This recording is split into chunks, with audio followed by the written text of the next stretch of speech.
आज त्रिकोणमितीय सारणी बनाना सीखेंगे। और मैं गारंटी के साथ कहता हूँ कि जो मेथड तुम्हें आज मैं बताने जा रहा हूँ उस मेथड का प्रयोग करते हुए तुम इस सारणी को बच्चों बहुत ही आसानी से बना लोगे। अब देखो, सबसे पहले हमें क्या करना है, यहाँ लिख दो कोण और इसके बटे अनुपात। अब कोण कौन से हैं? 0 अंश, 30 अंश, 45 अंश, 60 अंश और 90 अंश। और जो अनुपात है वो साइन, कोस, टेन, कोट, सेक और कोसेक। साइन अनुपात में क्यों है? क्योंकि साइन का मतलब है बच्चों लंब बटे कर्ण। समकोण त्रिभुज की अगर बात करें तो हम किसके लिए काम कर रहे हैं? न्यून कोण के लिए, तो इसलिए अनुपात बोलते हैं इसे। उसके बाद कोस का मतलब होता है बच्चों आधार बटे कर्ण। टेन का मतलब है लंब बटे आधार, और कोट का मतलब है आधार बटे लंब, और सेक का मतलब होता है बच्चों कर्ण बटे आधार, और कोसेक का मतलब है कर्ण बटे लंब, अर्थात यहाँ पर भुजाओं का अनुपात। ठीक है, तो ये भुजाओं के अनुपात हैं और कोण ये सामने कोण दिए हैं। पहले बात तुमने अच्छी तरह से समझ में आनी चाहिए कि ये होता क्या है। इसके बाद देखो बच्चों, अब हम क्या करेंगे, यहाँ 0 अंश, 30 अंश, 45 अंश, 60 अंश और 90 अंश नीचे इस तरह से लिख लेंगे। अब बारी बारी से 0 को 30 से मिलाकर एक भाग बना लेंगे, फिर 30 से 45 को मिलाकर दूसरा भाग बना लेंगे, 45 को 60 से मिलाकर एक तीसरा भाग बना लेंगे, और 60 को 90 से मिलाकर एक चौथा भाग बना लेंगे। अब हम काम करेंगे साइन के लिए। देखो, तो यहाँ लिख रहा हूं मैं साइन, क्योंकि कोण तो बने हुए हैं हमारे यहाँ, तो यहाँ लिख लेंगे साइन के लिए।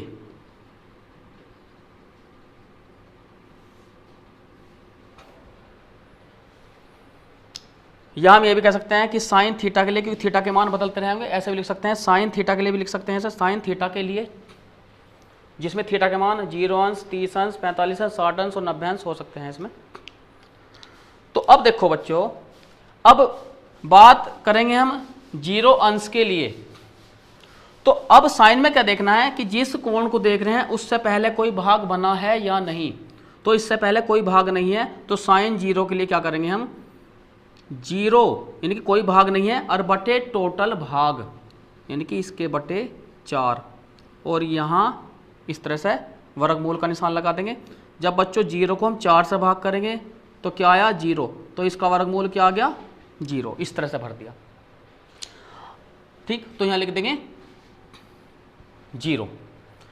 अब कोण 30 अंश के लिए, तो 30 अंश के लिए 30 से पहले कितना भाग है? 1। तो यहां ध्यान देना है बच्चों, तो यहां 30 से पहले है 1 भाग, तो 1 लिख देंगे, बटे टोटल भाग यानी कि 1 2 3 4, यानी कि बटे में टोटल 4 लिखना ही लिखना है। तो जिस कोण को ज्ञात कर रहे हैं उससे पहले कितना भाग है? बटे टोटल। तो इससे पहले 1 भाग है और बटे टोटल कितने हैं? 4। इसका वर्गमूल तो बराबर क्या आ गया? 1 बटे 2। तो बच्चों यहाँ लिख देंगे 1 बटे 2 इस तरह से। अब देखो बच्चों, यहाँ जब हम 45 अंश का मान ज्ञात करेंगे तो 45 अंश के लिए क्या करेंगे? 45 अंश से पहले कितने भाग है? 1 2। तो पहले भाग है इससे 2 बटे क्या?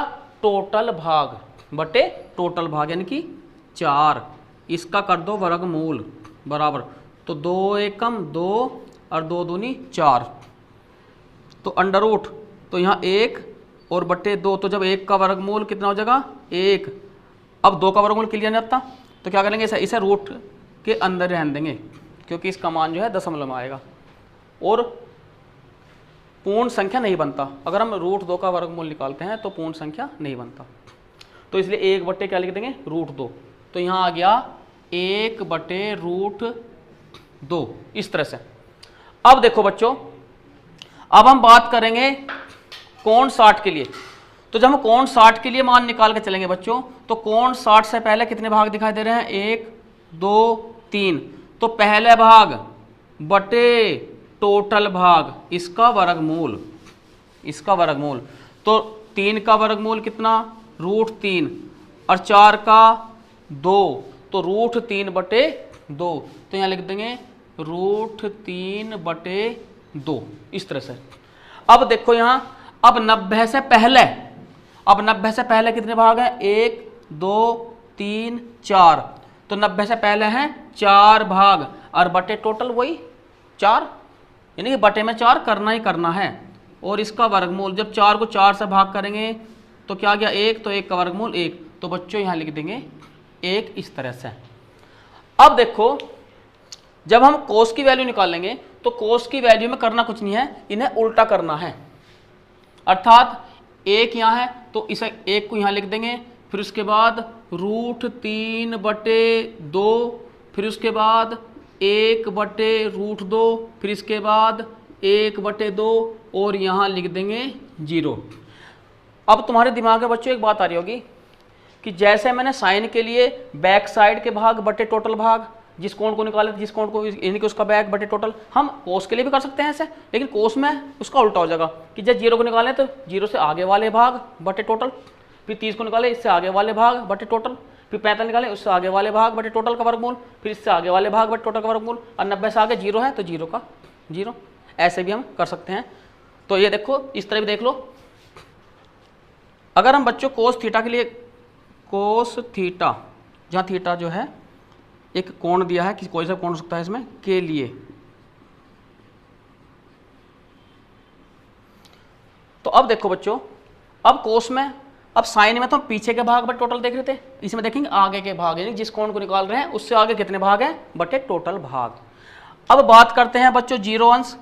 तो 0 अंश से कितने भाग आगे कितने भाग हैं? 1 2 3 4। तो आगे वाले भाग बटे टोटल तो 4 है ही, तो इसका वर्गमूल जब 4 को 4 से भाग करेंगे 1 का, तो 1 का 1 ही आ गया। क्लियर?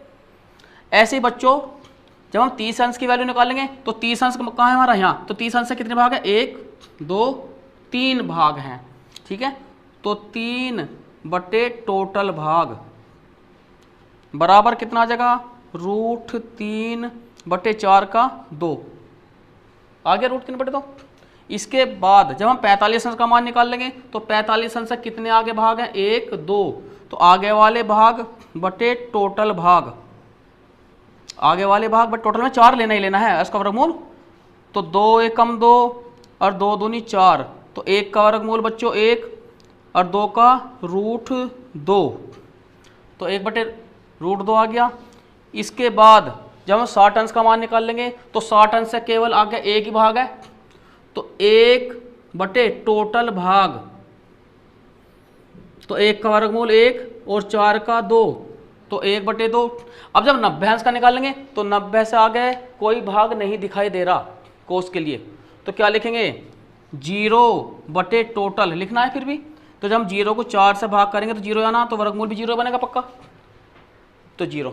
अब देखो बच्चों, अब बात हम tan की तरफ को लेकर चलते हैं, लेकिन tan का मान कैसे निकाल लेंगे? 0 के लिए, 30 अंश के लिए, 45 के लिए, 60 के लिए, 90 के लिए। तो बच्चों जैसा कि हम जानते हैं कि tan थीटा बराबर आता है यदि हम sin थीटा को cos थीटा से भाग कर दें। मेरा कहने का मतलब है कि यदि हम sin का मान ऊपर है बटे cos का मान, तो अगर इसको इससे भाग कर दे तो 0 के लिए मान आ जाएगा। अगर ऊपर यानी कि ऊपरले को निचले वाले से भाग करना है, यानी कि साइन ऊपर है कोस नीचे है, साइन का मान ऊपर कोस नीचे, इस तरह से मान है ना, ये है ना। तो अब एक बात देखो, अगर हम 0 के लिए बात करें तो ऊपर कितना है? 0, यानी कि साइन का मान, साइन 0 का मान, ऐसी कोस 0 का मान कितना है? 1। तो अगर ऊपरले को निचले से भाग करें तो क्या आ जाएगा? 0 को जब 1 से भाग करेंगे तो क्या आ जाएगा?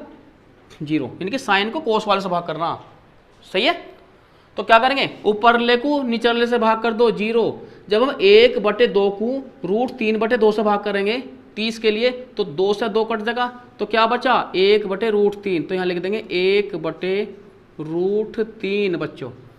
अब ऐसे 45 अंश के लिए साइन का मान ऊपर है, तो साइन बटे कोस किसके? tan के चल रहा है, सीधी सी बात है। तो जब ऊपरले वाले को निचले वाले से भाग करेंगे तो √2 से √2 कट गया, जब 1/1 क्या बनेगा? 1 बच्चों। ऐसे √3/2 को जब हम 1/2 से भाग करेंगे तो 2 से 2 कट गया, √3/1 का मतलब क्या है? √3। ऐसे ही जब हम 1 को बच्चों 0 से भाग करेंगे तो यहाँ बनेगा इन्फिनेटिव यानी कि अपरिभाषित। अब कोट के लिए करते क्या है कि कोट tan का क्या होता है बच्चों, उल्टा।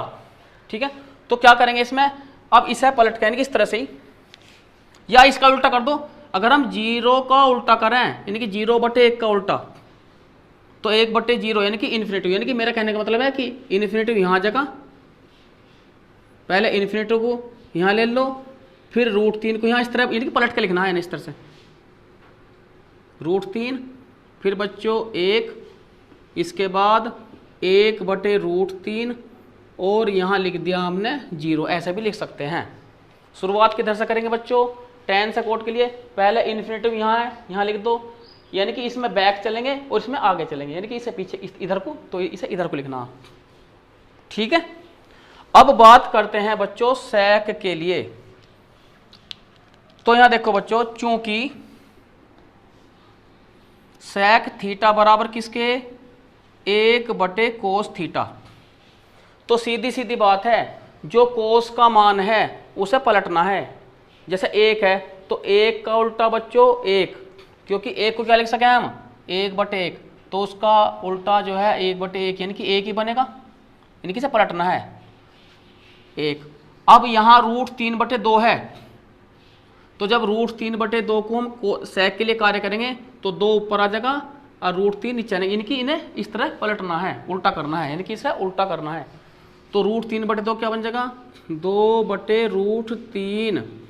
ऐसे ही 1/√2 क्या लिखेंगे, उल्टा करके √2 ऊपर चला जाएगा, 1 नीचे है, यानी कि √2 ऊपर और 1 नीचे, तो क्या बन जाएगा इसका √2। ऐसे ही 1/2 का 2/1 कर देंगे, 2 ऊपर 1 नीचे है 2।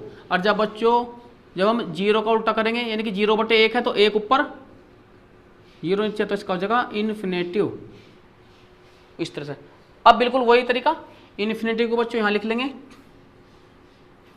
फिर 2, फिर √2, फिर 2/√3 और फिर 1, यानी कि इसको ऐसे क्रम को पलट के लिख लेते हैं।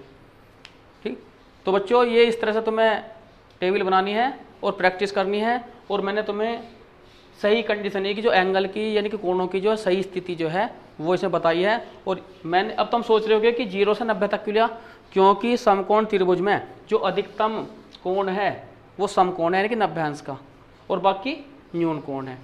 ठीक है, तो 0 अंश से 90 अंश तक का ही अधिकतम जो है कोण हो सकता है समकोण में, तो इसलिए हमने 0 से और 90 तक के कोणों का ही प्रयोग इसमें किया है। ठीक है, नोट कर लो।